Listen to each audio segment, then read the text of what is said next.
We were in a flood. Okay.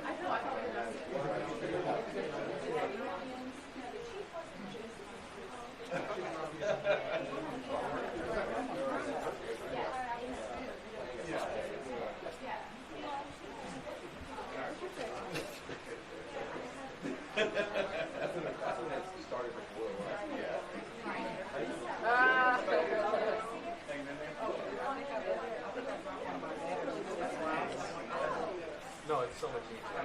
And then like I can like just look at the live print and once they say something, just copy and paste it or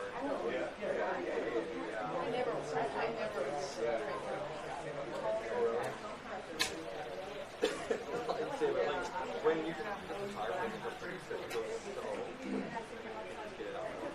When you have to do this, you kinda gotta look back and see what it says and then you gotta pick it out again. Yeah, it's just so much easier. That's it.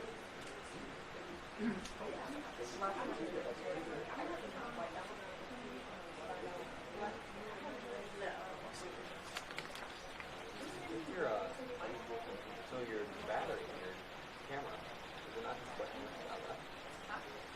Your battery it doesn't say on it. Oh, it just did. That's weird. Oh, I got it.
Take one question per reporter per outlet on topic only. On topic of the press conference only, and we'll go left to right. Your left or our left? My left. We're going to start here and go that way. Woo-hoo.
A very important announcement, I believe, that may assist in the apprehension of the two last want to say a great thank you to the partnering agencies that have worked endlessly to make this arrest happen in the first place. And we have with us today, of course, State Police, ATF, U.S. Marshals, FBI, LSP, of course, and Homeland Security, and NOPD. So as Crimestoppers, we have been, an active participant in gathering information for many years in the New Orleans area and in the surrounding parishes, actually for about 45 years. And this is a job that we take very seriously, and we also understand the sensitivity when someone reports someone that they know personally with regards to a crime. And since the escape, Crimestoppers has fielded close to 700 tips with regards to the information on the 10 inmates. We actually, at the peak of this, had to add 4 additional lines to accommodate the calls to the call center, the Crimestoppers call center. And I want you to know that we vetted every single tip, prioritized them for the delivery to our lead agency, Louisiana State Police, and the other agency partners that stand with us. We know that we have been told tips assisted in 3 arrests of inmates. In the first tip that came in that led to an arrest, actually the incredible work by this team, that arrest came within 30 minutes of the tip. I can tell you that 3 tipsters will be paid rewards. And again, it's by the work that's been confirmed from the information the community provides from law enforcement. I can't thank enough the LSP Fusion Center, the individuals who we work with, the call takers, who we passed every single tip by. I also can't thank enough my staff and our call center for keeping, staying the course. We know that tips from the public plays an incredible role, and we also appreciate that we have the trust coming to Crimestoppers for those tips. But our work is not done.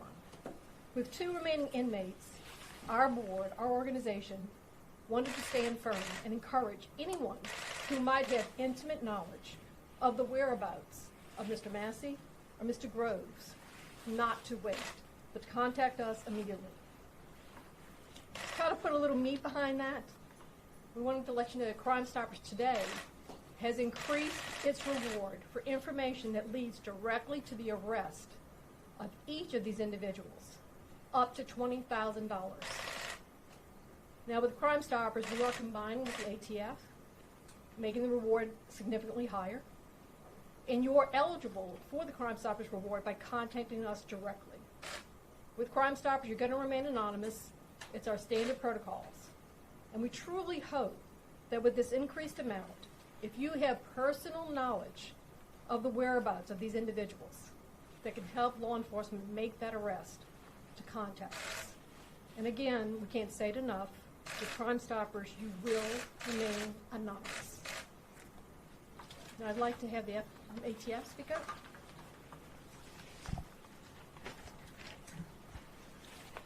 All right, thank you. Hey, good morning.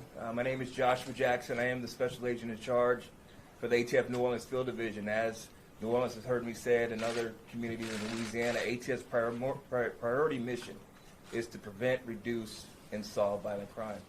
In this particular response, this is preventing additional violent crime from happening to our citizens in our communities. The 10 escapees definitely had violent criminal histories, and they definitely were it had a lot of impact on public safety within the communities that we serve. I want to pull the curtain back a little bit and kind of give some acknowledgments and some thank yous to our partners. First, LSP, leading this investigation. Colonel Hodges has been instrumental in coordinating efforts and keeping all of the federal partners and local partners engaged and aware and appraised of what's going on. This investigation has stretched beyond the borders of Louisiana. Also want to give a lot of acknowledgement to our federal partners, and that's FBI, United States Marshals Service, and HSI. HSI, NOPD, and ATF, we have a task force that works in the city.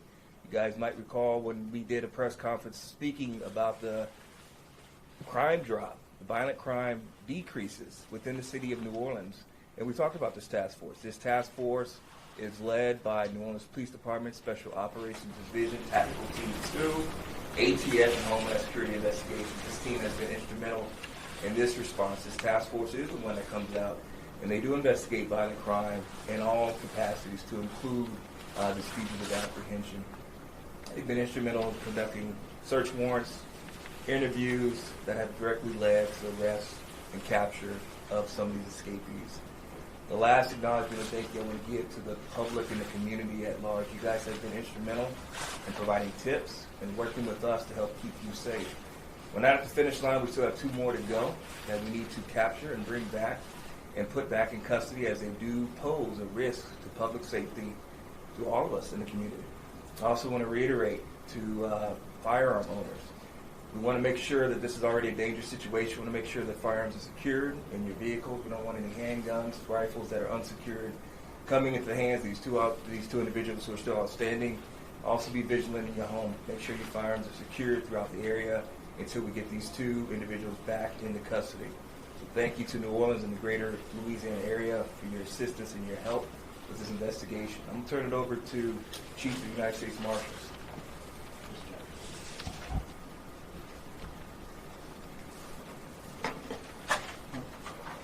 Good morning. I'm Walter Martin. I'm the Chief Deputy with U.S. Marshals here in New Orleans.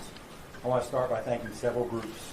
I first want to thank Darlene and Crimestoppers, GNO, for not only increasing the reward, but for also her partnership and everything that they've done behind the scenes to assist not only the U.S. Marshals, but my law enforcement partners that are standing here. And their support with the community has been phenomenal. I would also like to thank the men and women you see standing here with me today, but more importantly, the men and women that are behind the scenes working hard every day. Ever since the escape occurred, they have been tirelessly working, dedicating their time and giving up, sacrificing their personal and professional time to work on finding these escapees. I also want to thank the public for their support, not only of the law enforcement, but for providing the tips and the information that is needed to find the escapees. More importantly, I would like to echo what Colonel Hodges has been telling you guys from the start, as well as what our leaders have been saying, that we need the community support. Continue to provide the tips, send them to Crimestoppers, send them to the ATF, to the FBI, to the Marshal Service. We are vetting those tips, and we're using that information to catch the individuals. As you have seen thus far, we've captured 8 of them, and we plan on catching the remaining 2. If you know something, say something. Please contact Crimestoppers, ATF, the Marshal Service, FBI, and thank you for your support. Now I'd like to introduce FBI Special Agent in Charge, Jonathan Tapp. Thank you.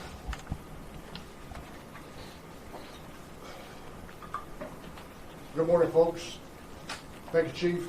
I'm Jonathan Tapp, Special Agent in Charge of the FBI here in New Orleans. Today marks day 13 in our search for escapees Antoine Massey and Derek Rose, and we want you to know that we will find them. The FBI remains committed to supporting our law enforcement partners to recapture these dangerous inmates. The FBI has utilized every resource at our disposal to locate and apprehend the remaining 2 fugitives. Agents and analysts have been working every day to ensure that credible leads are pursued with urgency. And that's not just here in New Orleans, but across the country. What we need from you, the public, is to continue to give us leads. If you think you've seen either of these men or have any information, call 911, call Crimestoppers, call 1-800-CALL-FBI. You can submit a tip at fbi.gov/New Orleans Fugitives, but please report any information. We're also announcing that we, the FBI, are increasing our potential reward per inmate, Massey and Rose, from $10,000 to $20,000 with our partners. I want you to know the FBI handles every lead with discretion, and we do our utmost to preserve anonymity.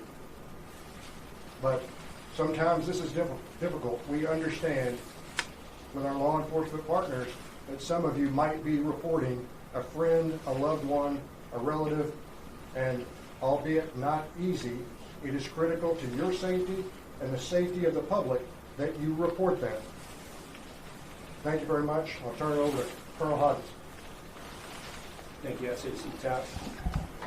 Good morning, everyone. 2 weeks in, and our mission remains unchanged. In locating and apprehending the remaining fugitives is our top priority. You see them on the monitor to your left, my right, and it shows 8 captured and 2 remaining. Over the past 2 weeks, strong collaboration with our Crimestoppers, Darlene and her team, local, state, and our federal partners that you see to my left and right and behind me, have been with them, we've taken 8 of the 10 safely back into custody and transported them to a secure state facility in Louisiana. Additionally, multiple individuals who aided these fugitives after their escape have been arrested. I want to be clear. Anyone who chooses to help the remaining fugitives in any way will be arrested and prosecuted. The decision is simple. Assist law enforcement and potentially earn a reward, or try to assist these fugitives and go to jail with a potentially high bond. As SAC TAP said, we know their family members, their friends, but they are a public safety risk for you, everyone around you, and the entire state of Louisiana. You must do the right thing. With Crimestoppers increasing the reward amount, now is the time to make the right choice. Turn in valuable information and help us bring them in safely and receive a reward. All contact information is available on our websites, our social media platforms, and can be shared again following this conference. This remains an evolving investigation. Things change. I want to thank our Texas DPS troopers who helped us Monday. I also want to thank our Baton Rouge City Police here in Louisiana who helped us also capture a fugitive on Monday as well. We'll continue to share updates with the public as more information becomes available. Please follow our social media pages and for the latest developments on what we have. Once again, this is a team effort. It takes all of us. That's why you have the New Orleans Police Department, you have the FBI, Homeland Security Investigations, ATF, the U.S. Marshals, and even those who are not with us up here right now, our state probation and parole, our sheriffs in neighboring parishes, and many other agencies, Harbor Police, our Orleans and Jefferson Levee District. All of those agencies are instrumental in working this operation around the clock. So please know, the public, once again, that we are working for you. It's for all of Louisiana, and as mentioned, sometimes these dangerous fugitives travel outside our borders. So we need everyone's help. If you're listening and you're in another state and you have a tip or another parish or another city, please contact us. This concludes our conference, and we'll take any questions. When this manhunt started, we heard a lot about law enforcement, about being pretty confident that inmates were still in the metro area. We now know, 2 were arrested in Texas, 1 in Baton Rouge. So, do you guys have any idea geographically about where Derek Rose and Antoine Massey are today? So once again, we have some strong leads, but these remaining 2 fugitives, they have help, and therefore they move. And sometimes they move outside New Orleans, outside Louisiana, because they have help. And at this time, we're confident that we're closing in on the remaining 2 escapees, and that we should have them in custody soon. But law enforcement is patient, but more importantly, we're resilient. And although they're going to get tired and frustrated as they try to move around Louisiana or move around the metropolitan area, they know the walls are closing in, and very soon we'll have them in custody. So you do think they're in the Louisiana metro area? We're confident that we have strong investigative leads as to their whereabouts. But we still need the public's help, because as soon as we get one lead, then they relocate to another place, whether that's a home or business or public area, and it's the information is only as good as the public continuing to call Crimestoppers, ATF, FBI, the State Police Fusion Center, the Marshals Service, HSI, NOPD, all the agencies here. You think it may be something incredibly small, or you may be not certain, just make the call. Let us vet it. Let our team of professionals investigate it, and then it can ultimately confirm what we already know, or maybe new information that provides a different location if in fact they left from where we think they are right now. Hi, Katie Rose for CBS News. It's something that's come up from our viewers around the country is concerns about, you mentioned loved ones, relatives calling in, making the tough call to provide tips. But some people are concerned, are family members conspiring with these fugitives to receive money and everyone benefits from the escape? And the second question is, you mentioned 3 tipsters so far have been paid rewards. How much has each person received? So I don't have those exact amounts because there's different agencies involved, but I think I'll let Ms. Costanza speak on the Crimestoppers portion. Thank you. So for the Crimestoppers portion, the available funds was $10,000 plus the ATF funds included with that. And that's strictly on 3 different cases. And as far as rewards that's been paid, we've only paid 1 reward to date. The other will be paid shortly. And as far as the alleged, conspiracies, concerns about family members benefiting financially from this escape? Well, I think the bigger concern, and I'm not trying to answer your question, is public safety. If you're concerned about your loved one, I can't imagine what it feels like to have to call the police and say, my son is here, my brother is here, my cousin is here, but they are a risk and have proven that they're a risk because they were already incarcerated for charges, violent charges, and now they're escaped. And they have an opportunity to come to court and to, again, well, some of them just need to be relocated in the sentences have already been done with the remaining 2. But with that being said, I think the public safety is the bigger concern because once you leave outside of your home, you're around everyone else. And I think it would be unthinkable if these 2 individuals hurt someone else and you knew about it, you would feel really bad. So with regard to the money aspect of it, I just think it's the right thing to do. And if you receive a reward, that's outstanding. That's why we appreciate the partnership with Crimestoppers. But it must lead to an arrest, and we just encourage people to continue to call. Yes, sir. At the peak of this, 700 tips were coming in. Were tips starting to dwindle? Is that part of the reason why the increase in the reward for information leading to an arrest? I would say that any time that more days pass by, the fugitives can have other opportunities because there's more people that can help them. And with regard to obviously the conference was to let them know that there's an increased amount because we know the importance of bringing these last 2 back into custody and the public safety risk. I don't think that the tips have decreased. We hope with these new reward amounts that they increase even more than what we've had. However, they move and they change. So the information that you call and provide is only good for a short amount of time. And therefore, we need additional leads and additional calls and tips to help the public. So I believe that we will get more tips, and that's, I believe, part of the plan. We appreciate our business community and those who are part of our Crimestoppers board. Norman, who's here, representing with Darlene as well, and our community that comes together as a whole, realizing it's everyone's safety is at risk here, and not just one particular city. And if I may, a quick follow-up. I know in the case of Mr. Van Buren, who was captured in Baton Rouge PD said that he appeared to change his appearance, his hairstyle.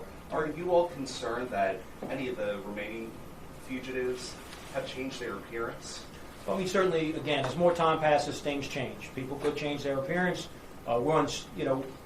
We believe that we have good information, whether they change their appearance or not, but that's common amongst most fugitives. Obviously, they're going to change clothes. They may change facial hair, may change their hair on their head and things like that to put a ball cap on, different clothes and things like that. But we understand Baton Rouge was, and I just want to thank them again, Chief T.J. Morse and his officers for helping us, as well as Texas DPS and Colonel Freeman Martin, who provided 2 in Texas and 1 here. And yes, they sometimes change appearances. Y'all saw in the photographs. And I think they could change appearance again. So I think the public, if you just look at the photographs to your left up on that board and look very closely, probably not changing their eyes and their nose and their smile. So I would just focus on those things. And we're confident that family members and friends have seen them, know where they are, and could really reach out to us based on that and not be easily how you want to say, distracted by a change in hair or, on the head or face. Okay. Next. The Orleans Justice Center, it's only a decade old. Obviously, there were some serious structural failings with the escape itself. There have also been a number of problems since the escape actually happened.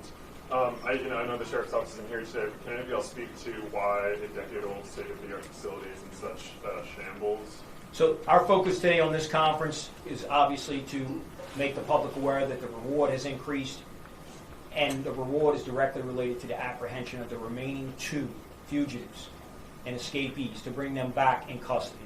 We're not going to comment on the jail or any conditions prior to. We're just looking forward.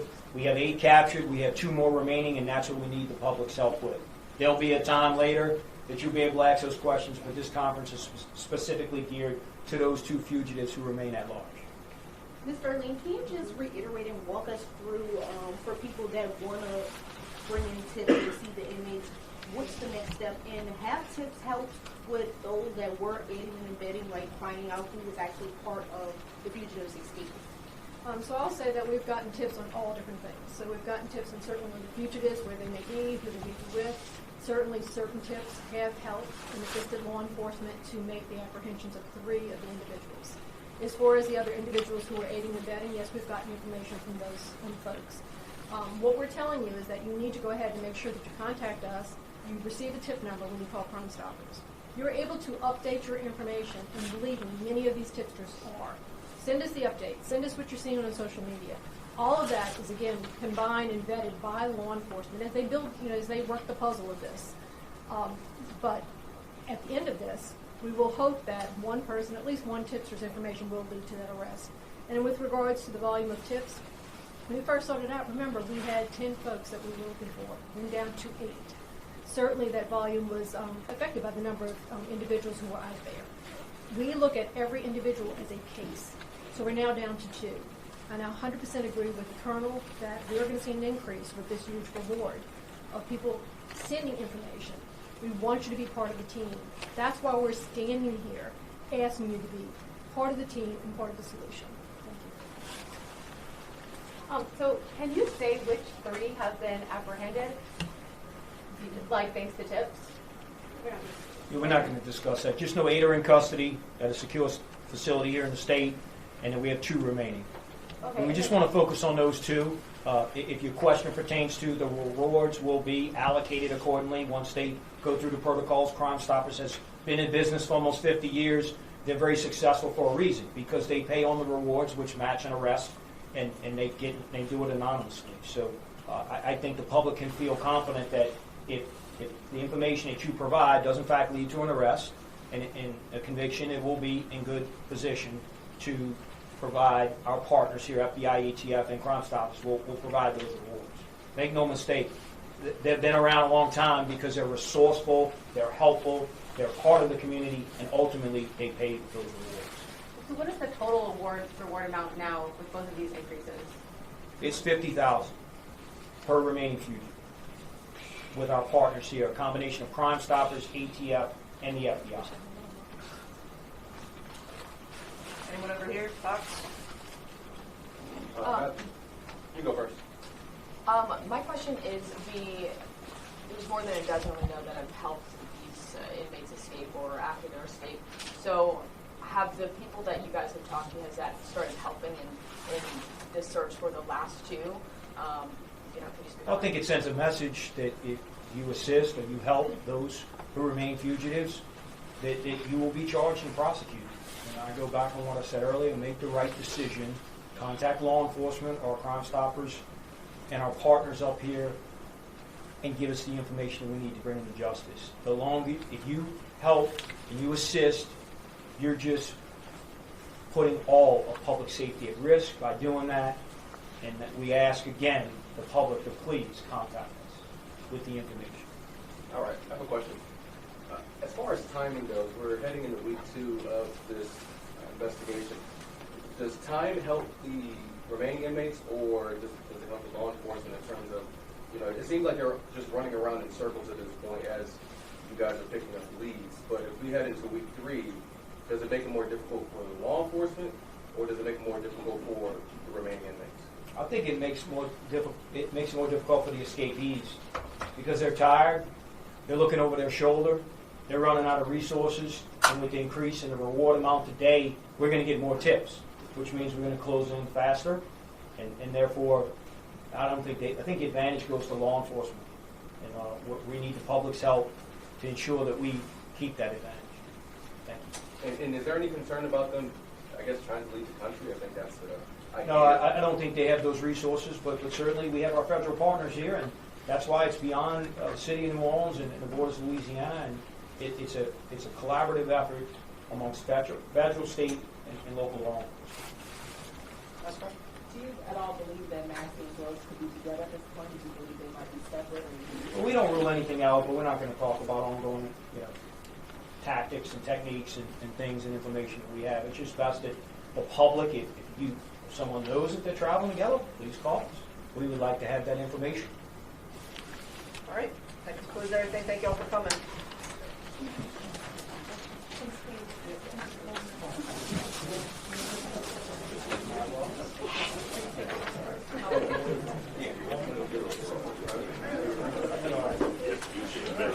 Thankfully, we have good air. Yeah, I'm just messing up people's shot.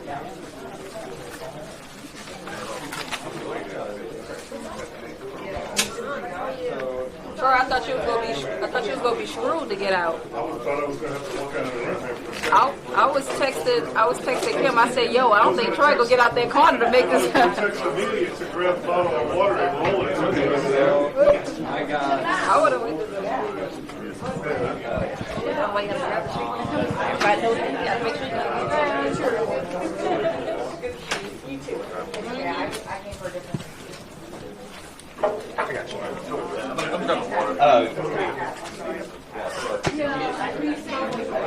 You can go grab the mic.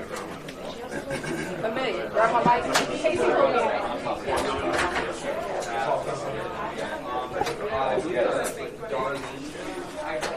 Yeah, Darlene is CU. Have you all been before?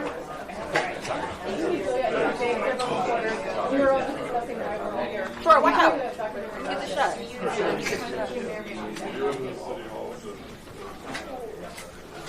Okay. Appreciate it. Hey, how are you? Seems like a couple days ago.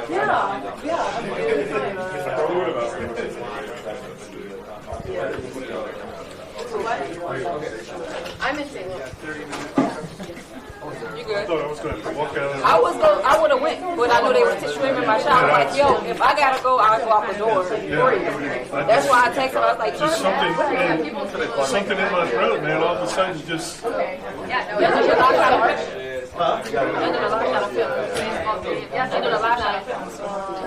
probably do it My out here. family lives in St. Louis, so an hour from here. So I got to hang out with them while I was here. That's cool. Move, Jeff. Oh, I'm sorry, man. Go ahead. Yeah, every time I get a plan. Always.